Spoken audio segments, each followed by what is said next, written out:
Hi everybody, Mark here, Rapid Response. We got a brand new Ford F-250 Super Duty here behind me that we're going to go over with you. It's a pretty cool project that we did for North Bangor Fire Department. In the front here, we're going to start. We have the ranch hand push bar in the front with a set of T-ions facing forward, mounted on the grill. And we used some chrome flanges on there just so it blend in with that grill a little bit nicer. Took the black ones off and put some chrome ones on. Pair of headlight flashers. Right now the vehicle's in position 3. I have it in neutral so you can see what the white flashing looks like. In park mode, we're just going to kill white flash, change the pattern on the light bar a little bit. So headlight flashers in there. We have T-ions on the side of the push bar. We also have T-ion on the side front fender. And we have the one and only wheel and Argus light here in the front fender as our spotlight. Right now I have it in the manual mode, so it allows me to come out of here and manually adjust this. So if I'm outside and I want to look over there or look at a pole on fire or a cat in a tree, hey, who knows what it might be, right? We can take this, point this, and show wherever we want to with this. So really cool little light, extremely responsive. You're going to see a ton of these on our future vehicle builds. We're going to be using basically probably 90% of these on every vehicle build coming out of this shop. There is a lot of them in the stock room right now, let's put it that way. All the graphics on here are by our own graphics department, and the yellow is actually wrapped. It's not painted, we actually wrapped that in-house. And printed decals as well. Front bumpers have chevrons on it. Gets a little unique wrapping front bumpers, especially chrome, but man, our graphics department does a fantastic job in doing this. Real nice, clean look, no creases anywhere. Turned out real nice. And then we go over the edges on that even and do some seal tape. Protects that vinyl edge so we don't ever have to worry about that edge pulling up. We have a Senator light bar up top. It's a duo bar. Right now, like I said, it has the white flash mode on. Move around to the side here. We have a T-ion here in the side fender. We have a Kuzma audio eject here on the side. ARE cap. Side mounted extra scene light here on the side. This has spot flood combo. So the flood's going to shine right here and the spot's going to shine out, a little bit further. This ARE cap, we have it configured with the shelf. We can configure these ARE caps depending how you want them. We can do shelves in them. We can do flip down outs. We can do half shelves. There's many different configurations that ARE offers us for the cap. So this is just a pretty standard one that you see us use a lot. We have a Technique strip light mounted on the door here. We have the power strip. It's a 4-power strip. Mounted here on the side, real clean. Grommets in, going through the aluminum.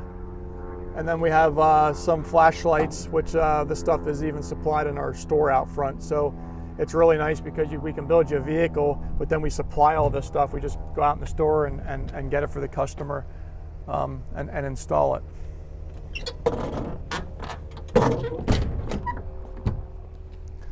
Moving around to the back, we have a Dominator Stick.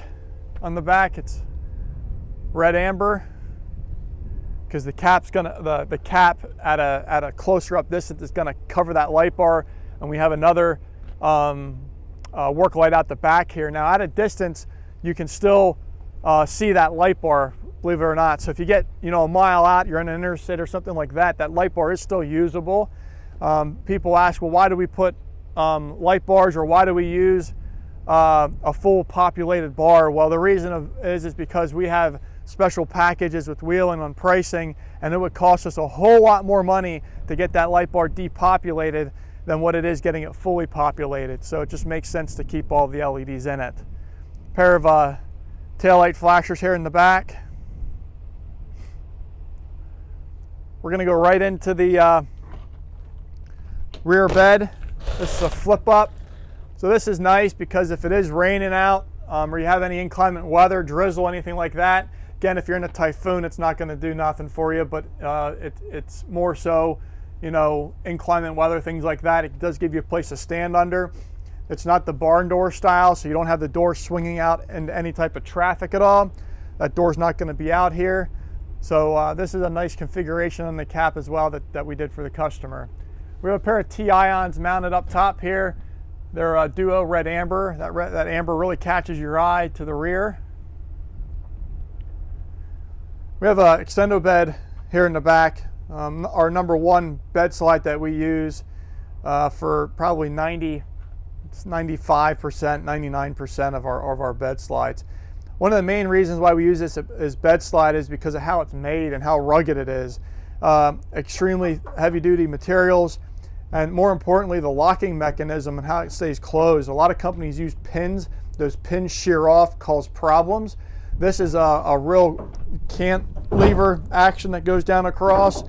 I've never seen one break yet, and we've put hundreds, if not thousands, of these things in trucks. So just lift it up, pull it out. Now we have this tolerance pretty close, but this is never going to change, so we can get the customer maximum capacity. These are slanted in just so it clears our box on the inside, and then we have storage boxes here on the sides that are pull-out storage boxes, and then an area to put other stuff up top.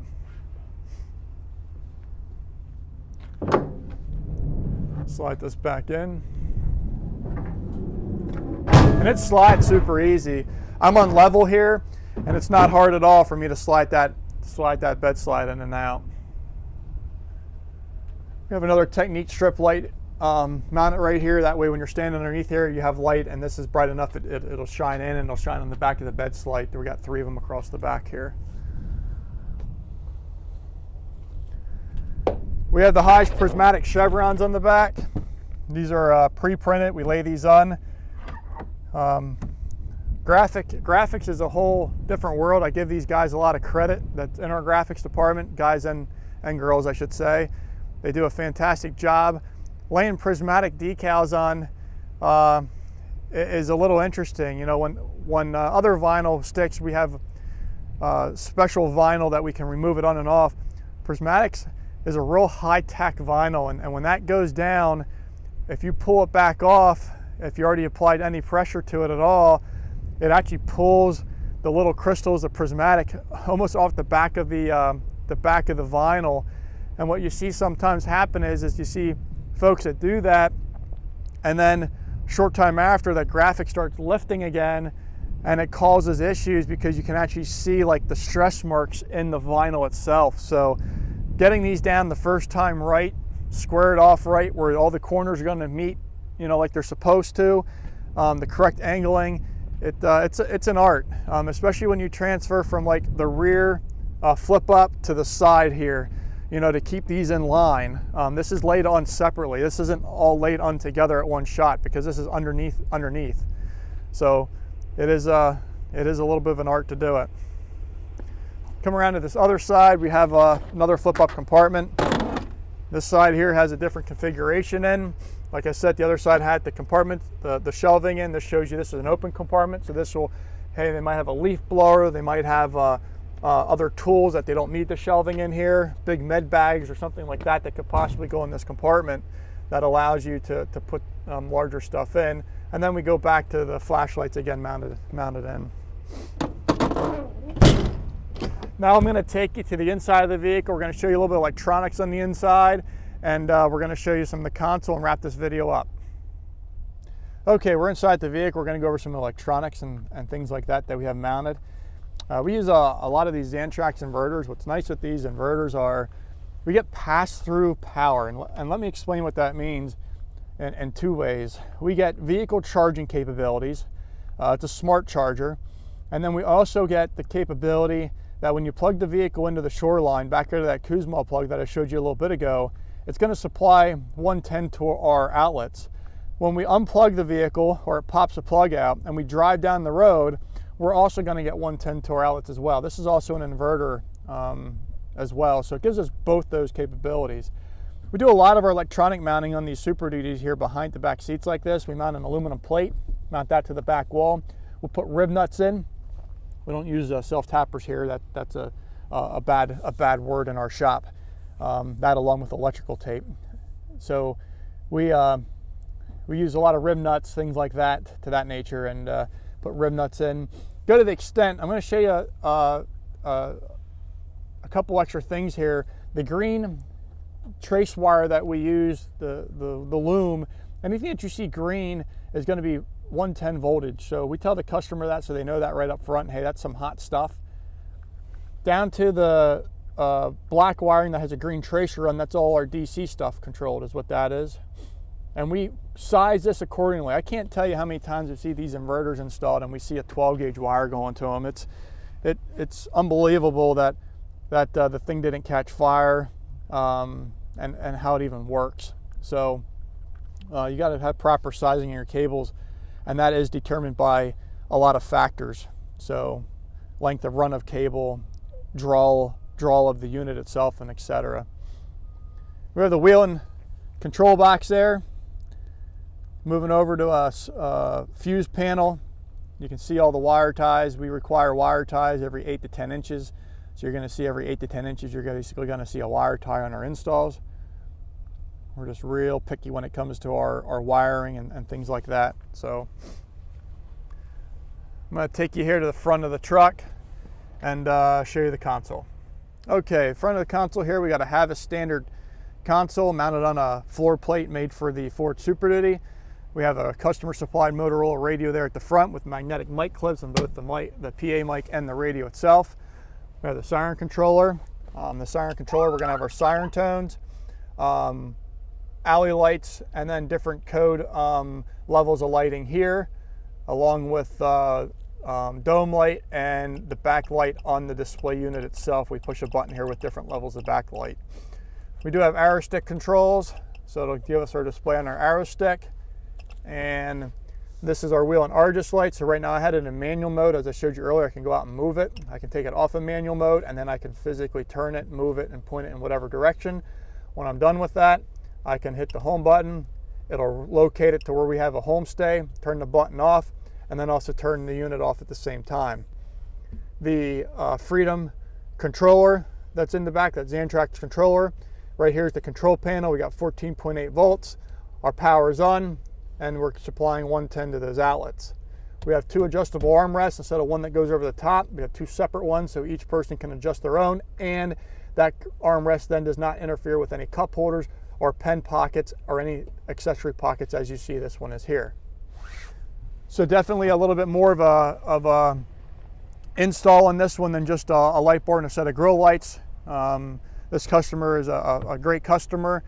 We appreciate their stuff to us and their input as well. They also took a lot of feedback from us, and we gave them input, and you get a truck like you see built right here. So if you have any other questions, like to see anything else from us, make sure you keep watching our social media. Hey, give us a call. Again, if you're in the area, I tell everybody this a lot of times. If you're in the area, stop by. We love to give you a tour. It's going to take probably about 45 minutes, roughly, somewhere in that area, half hour, 45 minutes to give you a tour through the facility. Generally, that's done Monday through Friday. So again, thanks again for watching, and have a fantastic day.